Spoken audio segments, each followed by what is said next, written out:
नमस्कार, मैं इंदु सिंह कला एकेडमी के इस चैनल पर आप सबका स्वागत करती हूँ। आइए आज हम नेट के सिलेबस में शामिल इकाई 2 में प्रगतिवाद की अवधारणा, प्रगतिवादी काव्य और उनके कवि के महत्वपूर्ण बिंदुओं को समझने का प्रयास करते हैं। वीडियो लंबा न हो इसलिए हमने इस पाठ को 2 भागों में प्रस्तुत करने का प्रयास किया है। तो आइए इस पाठ के एक पहली भाग को हम देखते हैं। प्रगतिवाद का समय 1936 ईस्वी से 1943 ईस्वी। सन 1936 ईस्वी में महत्वपूर्ण 2 कार्य हुए। भारतीय प्रगतिशील लेखक संघ का पहला अधिवेशन मुंशी प्रेमचंद की अध्यक्षता में लखनऊ में हुआ था। उसी समय सुमित्रानंदन पंत के युगांत रचना का प्रकाशन हुआ। तब सुमित्रानंदन पंत ने कहा था, मैं छायावाद युग की समाप्ति की घोषणा करता हूँ। इसलिए युगांत को छायावाद के मृत्यु की घोषणा पत्र भी कहा जाता है। 1943 ईस्वी में तार सप्तक के साथ प्रगतिवाद का अंत हो गया।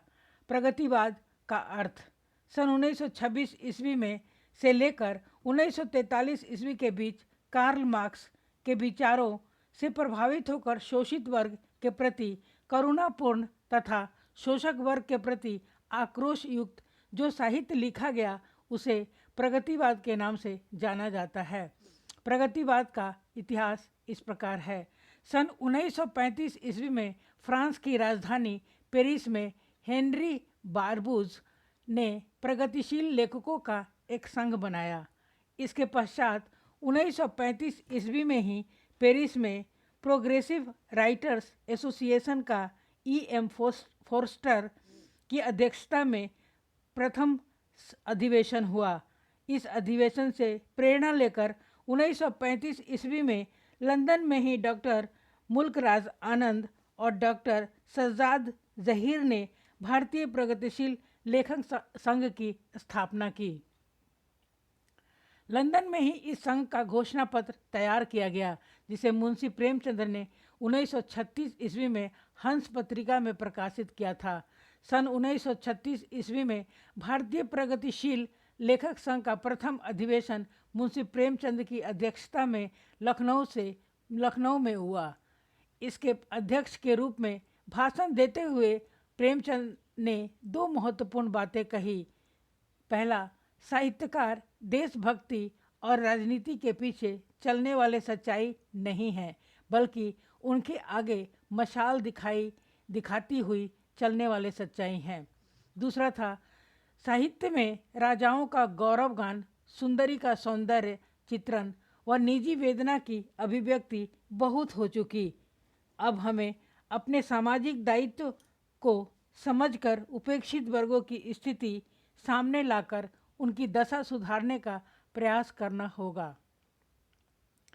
डॉक्टर नामवर सिंह ने प्रेमचंद के इस भाषण को प्रगतिवाद की आत्मा कहा था।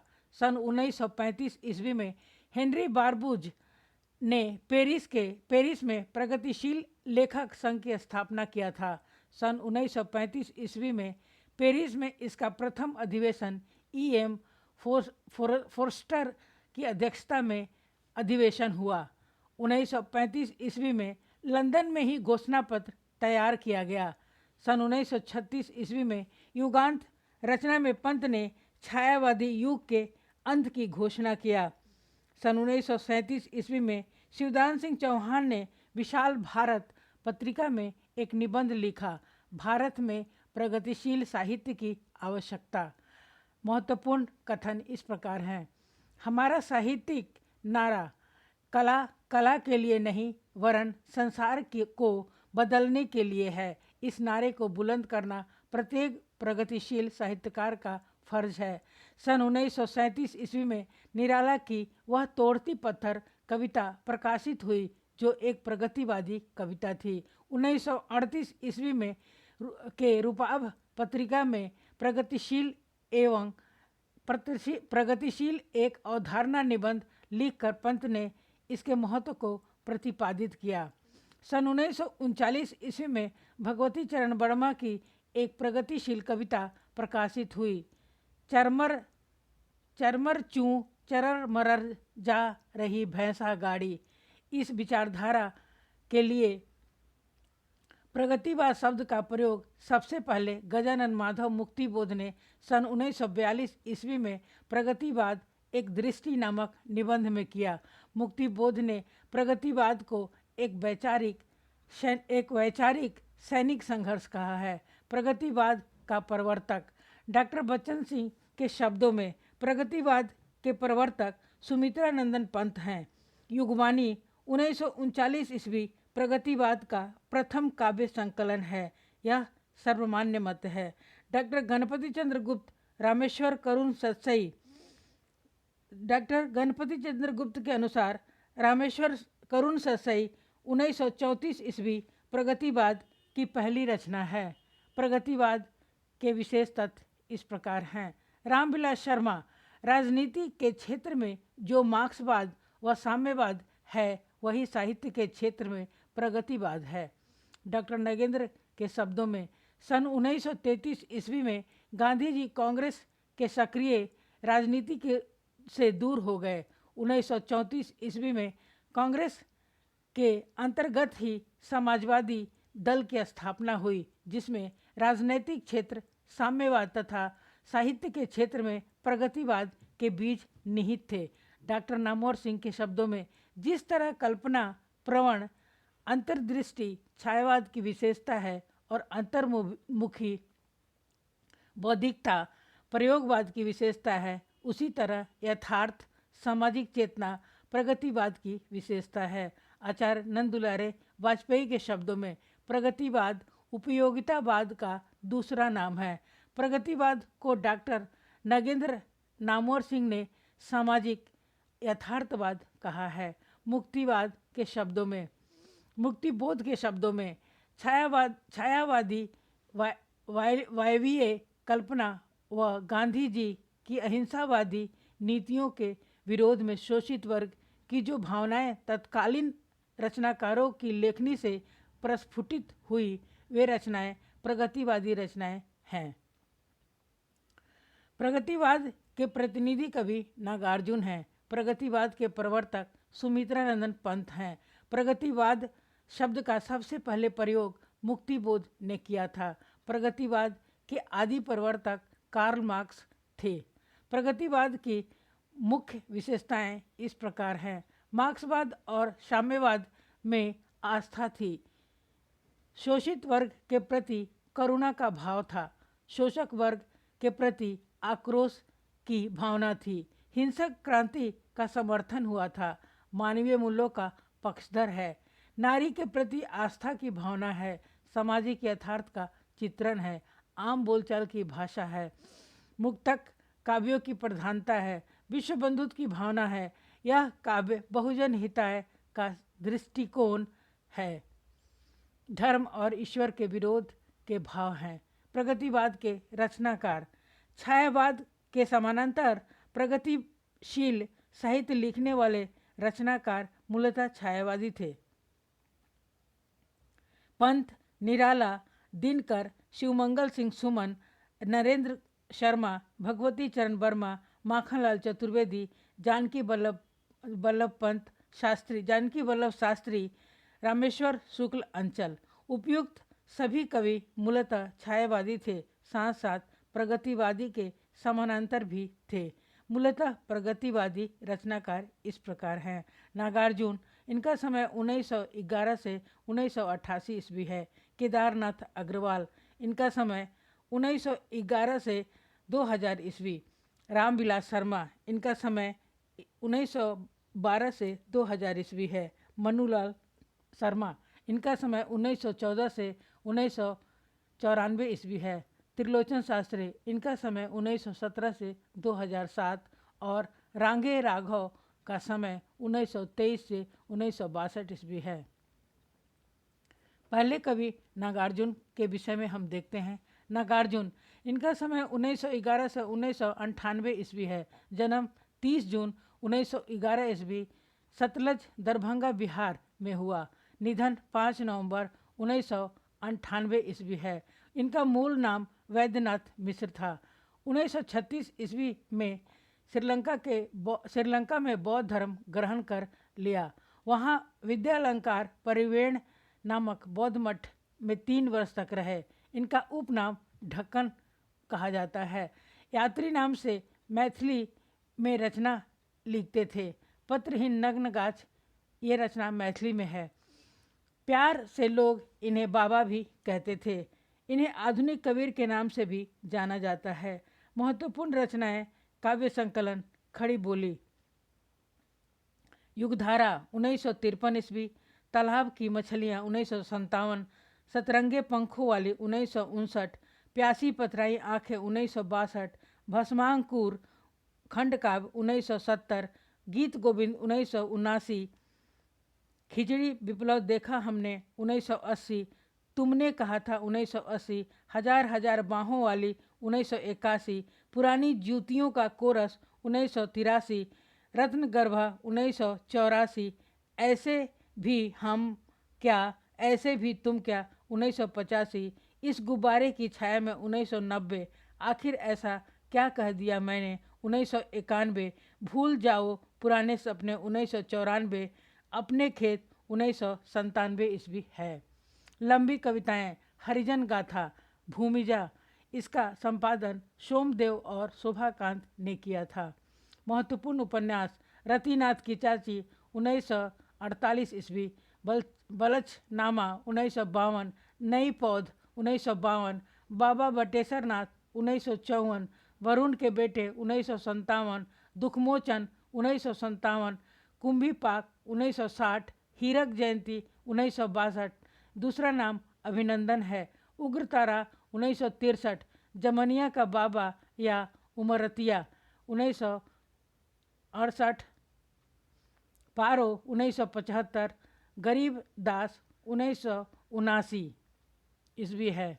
कहानी संग्रह ताप हारिणी, असमर्थ दाता, काया पलट, ममता, विषम ज्वर, हीरक जयंती, मनोरंजन का टैक्स। महत्वपूर्ण नाटक अनुकंपा और निर्णय, यह ऐतिहासिक नाटक है। यात्रा वृत्तांत हिमालय की बेटियां, टिहरी से नेल्डर, धौ लिड, आतिथ्य सत्कार, सिंध में 17 महीने, संस्मरण 1 घंटा 1957, मैं सो रहा हूँ 1957, आईने के सामने 1964 ईस्वी है। संपादक दीपक पत्रिका 1962 से 1968 ईस्वी तक हिंदी में। अनुवाद कालिदास के मेघदूत का हिंदी में अनुवाद किया था। आलोचना एक व्यक्ति एक युग 1957। जीवनी, इनकी जीवनी शोभाकांत ने बाबूजी नाम से लिखी। पत्रहीन नग्नगाछ, यह मैथिली काव्य संग्रह है। इस पर साहित्य अकादमी पुरस्कार 1968 ईस्वी में मिला था।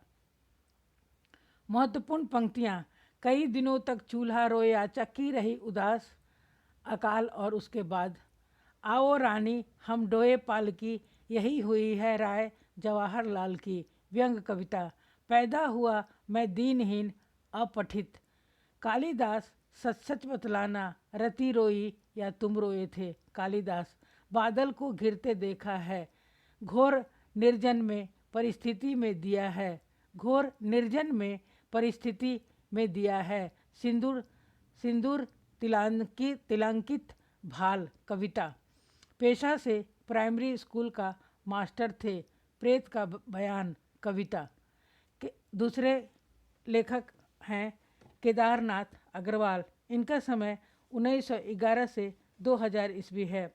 जन्म 1 अप्रैल 1911 ईस्वी, गांव कमासीन, जिला बांदा, उत्तर प्रदेश। निधन 2000 ईस्वी। पिता हनुमान प्रसाद थे।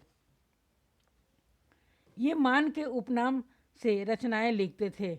इनके पिता का एक काव्य संकलन मधुरिमा है, जिसमें 29 कविताएं हैं जो श्रृंगार और प्रकृति से संबंधित थे।